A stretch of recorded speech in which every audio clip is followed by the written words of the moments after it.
We bow to you, our sincere, lowly Father. You have become dear to us. This is our land. I will speak to you as brothers. Long live, our Minai. Let us straighten our shoulders so that our free land may live again.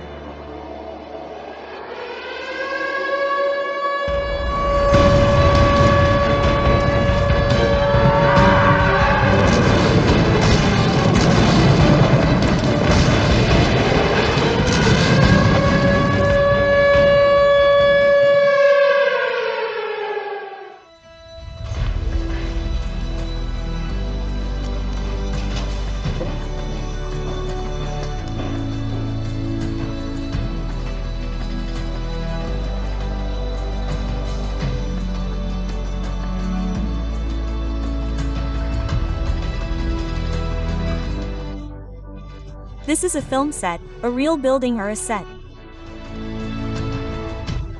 Right now, behind all these lighting fixtures, they are filming a movie.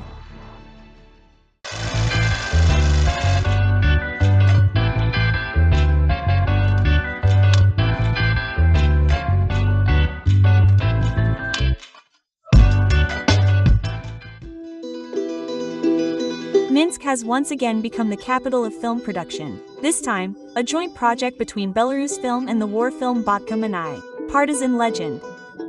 We visited the set near Minsk, the midpoint of the summer-fall block, the 19th day of filming. Today there are no crowd scenes, horses, or any other action. Quiet, calm, but very tense.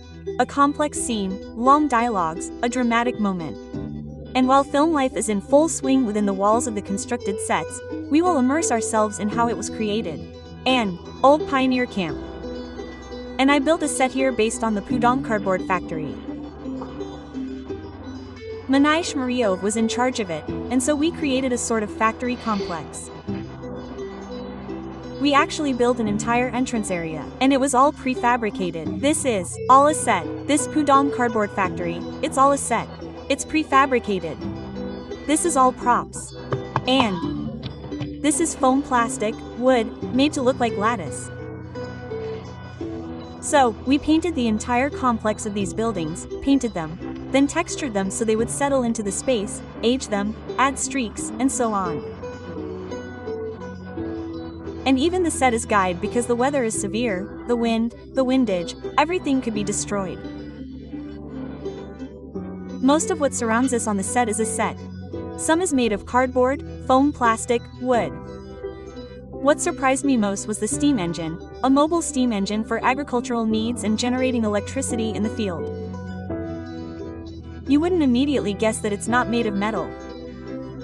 You can tell by looking closely and by touch. Well, we had about 3 months of general script preparation, then about a month for construction, and we also had to take into account that today is September, and we're still filming in summer. Yeah. So, I need to find a location where I still have green trees, collect leaves and needles to strew for tomorrow, so that autumn happens. I need to fill it with sand so there's no asphalt here, and some other things to make winter windows, since I need to film in winter tomorrow. So, the last day of shooting will be, yes, the 40th. All of this will simply have to be removed with an excavator, taken down, dismantled, because, as a rule, there's nowhere special to store it. And then everything somehow falls apart. Everything falls apart. So, my work is like footprints in water. So, absolutely zen. You drew your picture of the soap in the sea. We should probably film a report on how the set is being destroyed. It would be a very entertaining spectacle, I think. This is foam. And this is wood. And this is plywood. And the asphalt is covered in sand.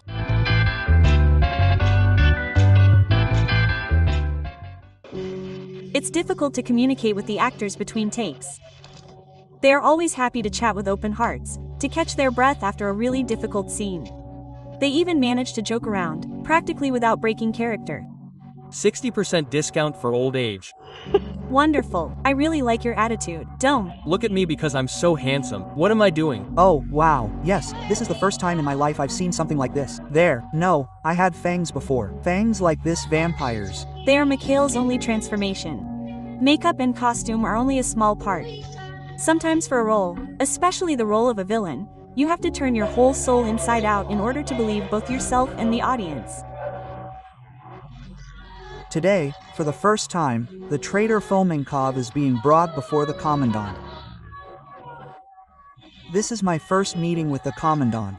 I'm an expert on villains. I play villains all the time, but in this film, yes, he's a villain. But not just any villain. I've even developed a new genre, a subgenre. He's a scumbag. Yes, you're a scumbag. This character, spoiler alert, doesn't burn in fire. Yeah. And he doesn't drown outside. Wow, yeah, we'd already filmed this scene before I drowned. My co-star in this scene is the Russian dubbing voice, Alexei Koln. If you haven't seen him on screen, you've definitely heard him. Shrek, Scooby-Doo, Olix, Sparks in the Matrix, Churchill in The King Speaks, and hundreds of other cult projects. Igor Stanislavovich, when offering me this role, told me, "I want you to play a fascist German in my film now." I say, "Igor Stanislavovich, well, it's a foreign language, but it's necessary." He says, "No, no, no." He says, "The whole role will be in Russian." Yeah, right, the whole role will be in Russian, with an accent, all of it. Well, basically, I exhaled. You have to work well, or bam bang. He says, "Why not Russian? We're still learning it like poetry. We're working with a teacher." Quote, "I'm interested in both sides, to consider it like that." Of course, it's interesting, because it's a completely different character, it's a completely different mentality. And these are mentalities, and this is the mentality of, a fascist who came to our land. They thought it was an adventure, but this adventure ended badly for them.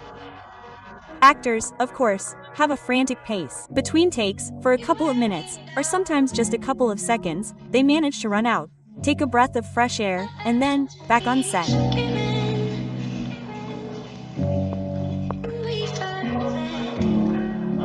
Don't skip to the end, stay for it.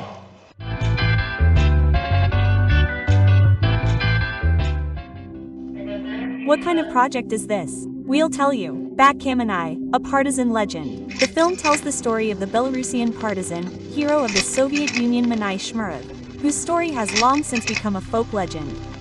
One of many who lost their children in the war, Batьку Minaya not only helped organize the partisan movement in Belarus but also became a symbol of the people's avenger.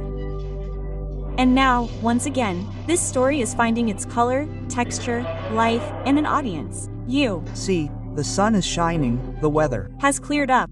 I control the weather on set. We have 3 seasons, summer, fall, and winter. We'll film, I hope, everything in order. Summer, fall, then we'll take a break and film winter. And in this interval, I want to edit everything and transfer our image to computer graphics and to sound. Why did you choose this particular person? This has been a theme of mine since the film Brest Fortress, when the hero is put in a hopeless situation. And this was precisely the case with Batьku Minaya, because he understood that he had to resist the Germans, and then the Germans took more of his children hostage. And he's torn between the two. Yes, he needs to save his children, but at the same time, he needs to continue fighting against them. The rosary. You can inquire. You can't keep it. No, we won't keep it. It's some kind of good luck symbol of yours. Yes, it's not just an omelet. When I hold these rosaries in my hands, I pray a little. Well, you have a very calm atmosphere on set, perhaps, yes, thanks to them. That's the story we've got. The film will be released in the spring of 26. In the meantime, subscribe to the channel and immerse yourself in the world of cinema with Polina Makia, Ilona Klinistaya, and the Minz Novosti Agency.